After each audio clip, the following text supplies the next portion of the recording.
Donc c'est l'imprimante Formlabs. Donc là on est sur chez Maker Shop.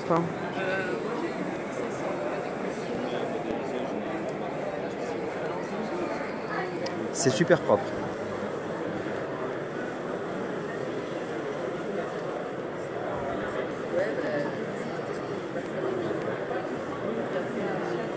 Ça me semble assez solide.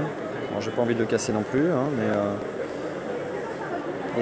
effectivement, il n'y a peut-être pas il n'y a pas les couches peut-être, et donc du coup, il n'y a pas la séparation qui peut se faire entre les couches. Moi, je sais qu'avec en addition de fils, ça peut des fois se détacher au niveau des différentes couches. Et là, j'ai l'impression que ce n'est pas le cas. Je n'en sais rien. Justement, on va poser la question. C'est propre, hein,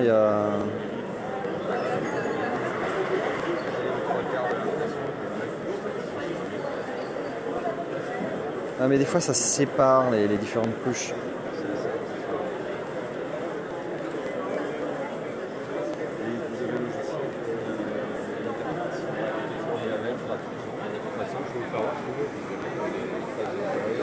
Vous n'avez pas grand chose en fait à paramétrer sur ces machines. Ce qui est plus contraignant, donc on voit les lasers. L'utilisation en fait. C'est-à-dire que les bacs soient propres. Une fois que la pièce est sortie, vous voyez, vous avez quand même un niveau à faire passer. Ensuite, vous laissez sécher. C'est pas comme le FDM. Alors là, non, là c'est par adjonction, ça se voit. Ça doit venir de l'Ultimaker qui est à côté. Donc ça c'est les imprimantes 3D classiques par adjonction.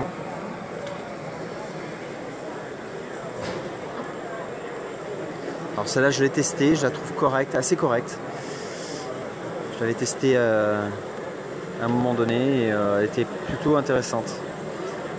Je l'ai testé dans le cadre d'un Fab Lab et le résultat était plutôt correct. Sans être exceptionnel non plus. Bonjour à la communauté de Pénétrovo. Voilà, donc on voulait en savoir un peu plus sur voilà, cette nouvelle imprimante 3D. Et, voilà, donc c'est pas, on voit que c'est pas additif. Ouais, c'est pas du dépôt de fil fondu, c'est technologie stéréolithographie. Ouais. Donc ça c'est la Form One Plus des Formlabs. Formlabs qui aujourd'hui est vraiment pionnier sur la démocratisation de ce type de machine, stéréolithographie de bureau, comme l'a été MakerBot il y a 4-5 ans. Et aujourd'hui c'est vrai qu'on tombe sur des prix très très attractifs. On est à 4 000 euros. 4 000 euros. Ce type de machine. Ouais. Généralement avec plusieurs dizaines de milliers d'euros. D'accord. L'avantage de ce type de machine par rapport à du FDM, c'est vraiment la qualité de finition qu'elle va pouvoir proposer. Parce que là, vous avez quelque chose de très très détaillé, donc ça sort avec les supports comme ça. Ouais. Un petit peu de nettoyage et vous obtenez des choses quand même assez fabuleuses en termes de finesse. Ouais. Et qualité de rendu. Et du coup, est-ce que là, on a les problèmes qu'on a avec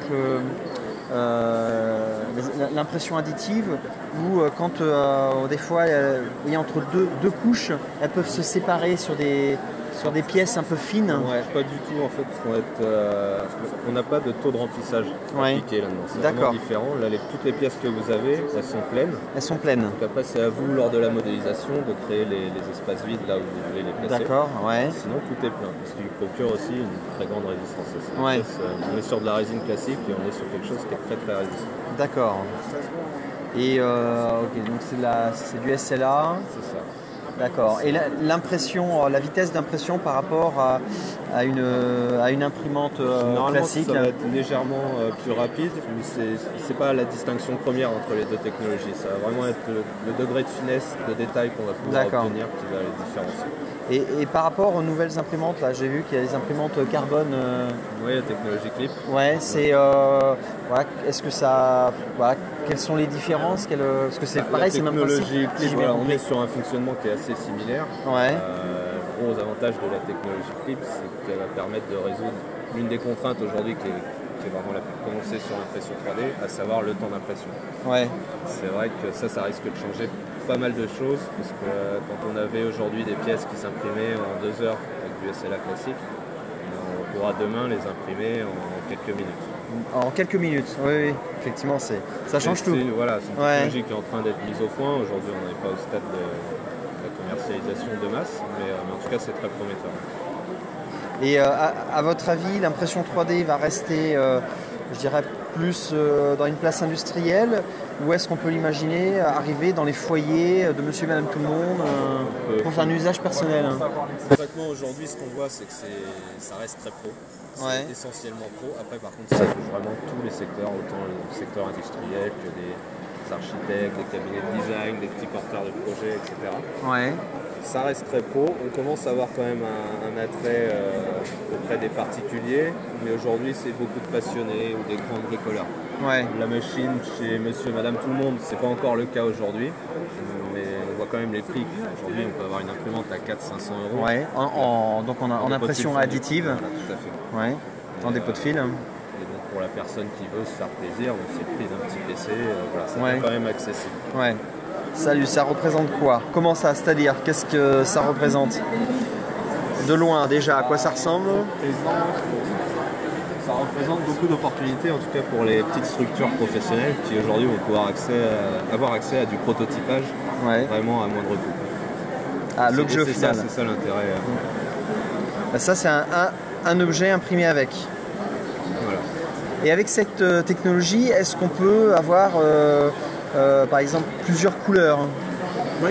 Ouais. Il y a moyen d'avoir. Avec cette technologie-là de SLA, vous avez différentes couleurs. La diversité des matériaux et des couleurs est aujourd'hui pas encore aussi prononcée que sur du dépôt de fil. Ouais. Mais ça commence. Là, sur les résines Formlabs, on va avoir 5 ou 6 couleurs différentes. Des matériaux flexibles, des matériaux pour faire des moulages à la cire perdue. Ouais. Et puis ils viennent de sortir une résine ultra résistante vraiment pour des applications mécaniques pures. D'accord. Mais c'est des couleurs dans le sens que là, par exemple, on fait une impression, tout l'objet va être dans une seule couleur. Est-ce qu'il y a moyen de faire... Vous avez en cours d'impression, c'est de la résine claire, donc ça se rapproche du filament naturel qu'on peut avoir sur... Voilà. Ça va te donner peut-être quelque chose comme ça, non? Avant nettoyage, oui. Et après, on a sur quelque chose qui est un petit peu plus transparent, comme ça, un petit peu plus translucide. En tout cas, le résultat est propre. C'est clair, le résultat est très propre. Par rapport à une MakerBot, on voit la différence. Voilà. Mais même Ultimaker par rapport à MakerBot, on va voir la différence. Ouais. et donc vous, Maker Shop, en fait, qu'est-ce que vous faites? Nous, on commercialise du matériel d'impression 3D, donc c'est des imprimantes 3D évidemment, des scanners 3D, des consommables, parce qu'aujourd'hui on va proposer plus de 250 références de consommables. Ouais. Alors, on est distributeur du 3Doodler aussi, donc le stylo 3D, on a beaucoup entendu parler. Ouais, j'en ai un à la maison. La V2, voilà, qui est V2. Très fine, qui vaut vraiment le détour. Ouais. Et puis on propose des formations, parce que notre objectif c'est aussi de pouvoir accompagner nos clients, donc des formations à l'impression 3D, à la modélisation. D'accord. Et puis sur demande des prestations d'événementiel par exemple, ce genre de choses. D'accord. Là, la tête du T800, ça a été peint par-dessus, c'est pas... Exactement. D'accord, c'est pas une imprimante. Également on peut peindre par-dessus et c'est pas, on n'est pas obligé de garder le matériau brut de sortie. Ouais. De la même manière, on peut passer des résines pour essayer de polir, d'avoir des rendus plus brillants, plus lisses. Voilà, donc ça a été poli. On a juste passé une résine. Ah oui, d'accord. Voilà, ça s'appelle XTC et un nombre derrière dont je ne me souviens plus. Ouais. C'est des petites résines qui vont venir on a un aspect plus lisse, enlever les stries, l'effet de stries, et puis un petit peu plus brillant. Je vois que là il y a des objets mécaniques, c'est ça? Qui sont mécanisés. Des objets fonctionnels, par exemple ce type d'assemblage qui fonctionnent très très bien, pour faire voir qu'avec la bonne tolérance, on arrive à des objets aujourd'hui qui sont totalement fonctionnels. Donc, ce genre de petites lisseries par exemple. Là, on vient de me reposer une question que vous avez un peu répondu tout à l'heure. Donc, les imprimantes 3D, donc il y en a à tous les prix maintenant. Et là, par exemple, je vois là ici la petite Ultimaker. Oui. Elle serait à combien? Et quel prix minimum pour une imprimante 3D? On va dire correct quand même. Ouais, ce prix minimum aujourd'hui, vous allez pouvoir en avoir en euros à 400-500 euros. Ouais. Mais bon, elles vont faire le boulot, mais il ne faut pas s'attendre non plus à des résultats exceptionnels. Si vous voulez des très bons résultats, Ultimaker, c'est un très bon choix à ce niveau-là. Et vous avez la petite ici qui est à 1400 euros quand même. Ouais. 2300 euros pour la version classique, on va dire, qui est fait du 22 cm par 22 par 20 cm. Ouais. Et puis la version Extended, Ultimaker 2 Extended, qui est un peu plus haute, qui va faire du 2995 euros TTC. D'accord. Et au niveau du rendement, c'est-à-dire le temps d'impression d'un objet, par exemple, on va dire là du coup, qui peut être un peu évidé.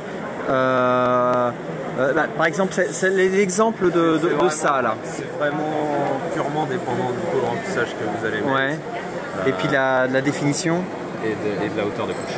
Ouais. Si vous choisissez quelque chose ici qui est plutôt sur une hauteur de couche épaisse, vous allez imprimer un petit peu plus vite. Ouais. Si vous voulez quelque chose de très détaillé, de très lisse, où il n'y a plus l'effet de strie, vous allez passer un peu plus de temps.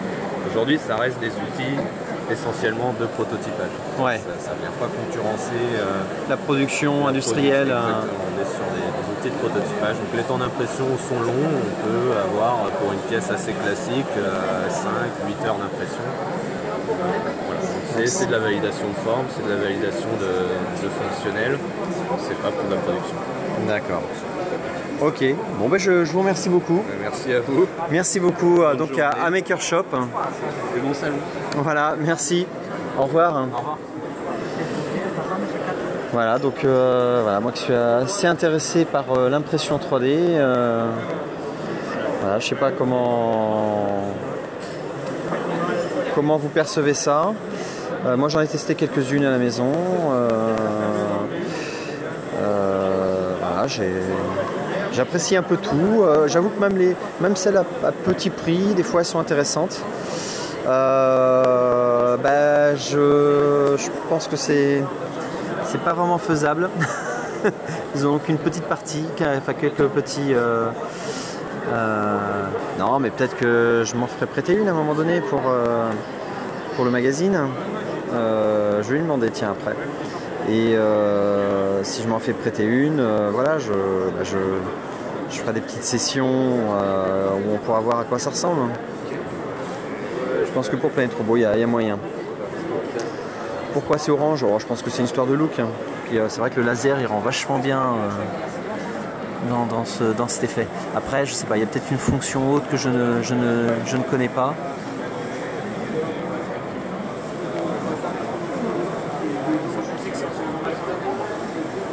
Ça, je suppose que c'est le... Ça, c'est le produit, en fait, c'est la résine liquide. C'est la résine que vous mettez dans le bac, en fait, ici. Ouais. Et ensuite, donc, le laser va venir solidifier la résine pour créer la pièce. D'accord. Là, on m'a posé la question, est-ce qu'il y a une raison pourquoi il est orange? C'est pour le design ou C'est les couleurs de Formlabs, il n'y a pas de raison particulière. D'accord. Oui, elle imprime actuellement, là. Oui, elle est en train d'imprimer 4 tours. Des tours, oui, des petits... D'accord. Avec un escalier à l'intérieur. D'accord, ok. Et donc en fait, par rapport à du fil, donc là, ça va imprimer beaucoup d'objets, une petite bouteille comme ça, par rapport à un rouleau de fil par exemple, parce que ça va imprimer autant qu'un rouleau de fil. Oui, après, c'est compliqué parce que en fait, si vous voulez, là, la résine qui est utilisée, c'est uniquement vraiment pour la pièce, c'est-à-dire que il n'y a pas de résidus à côté, il n'y a pas de déchets entre guillemets de résine. Mais c'est sûr que vous utilisez peu de résine, mais pour le filament c'est pareil. Hein. Ouais. Pour une petite, si vous imprimez avec du PLA, pour une petite pièce, vous n'utilisez pas beaucoup de filament. Là, c'est à peu près dans un ordre d'idée, je pense. Voilà, puis juste rapidement, après je vais arrêter, quel est le gros point fort en fait, de la résine par rapport à le gros point fort? Pour résumer, parce qu'en fait, on a déjà posé ces questions tout à l'heure, et là, comme il y a des petits nouveaux qui arrivent et qui n'ont pas forcément suivi... Pas de souci, clairement, c'est l'état de surface que vous allez avoir sur les pièces qui vont être réalisées. Alors,